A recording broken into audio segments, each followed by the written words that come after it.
আমি বাংলাদেশের প্রথম প্রধানমন্ত্রীর সন্তান।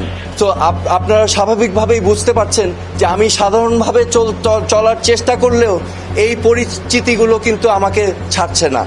তো সেই কারণেই আমি আমার নিরাপত্তা নিয়ে একটু শঙ্কিত, কারণ আমারও অধিকার আছে একজন সাধারণ নাগরিক হিসাবে বেঁচে থাকার। আমি চেষ্টা করি একদম সাধারণ মানুষের মতোই চলাফেরা করতে। আমার একটা ফিটনেস সেন্টার আছে, আমি সেখানে কাজ করে আমি আমার দিন চালাই। আমি নিজেকে সাধারণ নাগরিক মনে করি। আমি নিজে আমার নিজের গাড়ি চালাই, আমার ড্রাইভার নাই, আমি নিজেই যাতায়াত করি। তো আমি অনেস্টির সাথে আমি কাজ করেছি। আমি যখন স্বরাষ্ট্র প্রতিমন্ত্রী ছিলাম, আমার দায়িত্ব আমি নীতির সাথে, আদর্শের সাথে, সততার সাথে আমি পালন করতে চেয়েছি। আমি অন্যায়, অনিয়ম, দুর্নীতির বিরুদ্ধে সোচ্চার ছিলাম এবং পদক্ষেপ নেওয়ার চেষ্টা করেছি। পরবর্তীতে আমি পদত্যাগ করার পরেও সময় সময় কিন্তু আমার উপরে নানাভাবে নানা কিছু করা হয়েছিল। 2013 সালে আমার এক ভাগিনা রাকিবকে পুলিশ নিয়ে নির্যাতন করেছিল, সেটা নিয়েও মামলা হয়েছিল।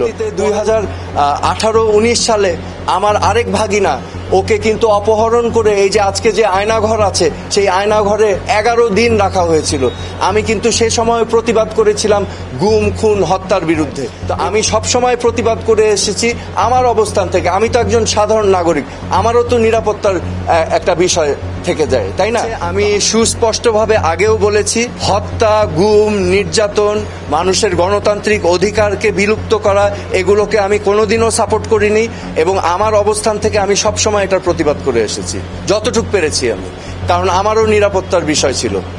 আমি এখন সেনাবাহিনীর প্রধানের কাছে আমি আহ্বান করব যে আমি যখন ওই গেট দিয়ে ঢুকেছিলাম, জাহাঙ্গীর গেটে কিন্তু হাই রেজুলেশন সিসিটিভি ক্যামেরা আছে।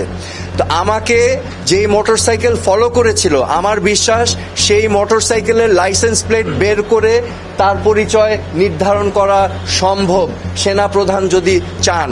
হ্যাঁ, আমি টাইমটাও বলে দিচ্ছি। আমি জাহাঙ্গীর গেট প্রবেশ করেছি 10:50 বা 51 থেকে 10:55 বা 56-র মধ্যে গতকাল রাতে। আমি সেনাপ্রধানের কাছেও জানতে চাবো এটা যেন উনিও তদন্ত করেন, কারণ আপনারা জানেন যে এখানে ঢাকা মহানগরের পুলিশ কমিশনারও ছিলেন, এখন ওনাদের এখতিয়ার নেই ক্যান্টনমেন্টের ভিতরে। আমি এখান থেকে গিয়েই জিডি করব।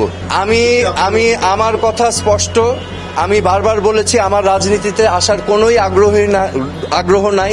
এই পচা, নোংরা, নষ্ট রাজনৈতিক কালচারে আমি আসার ইচ্ছুক না।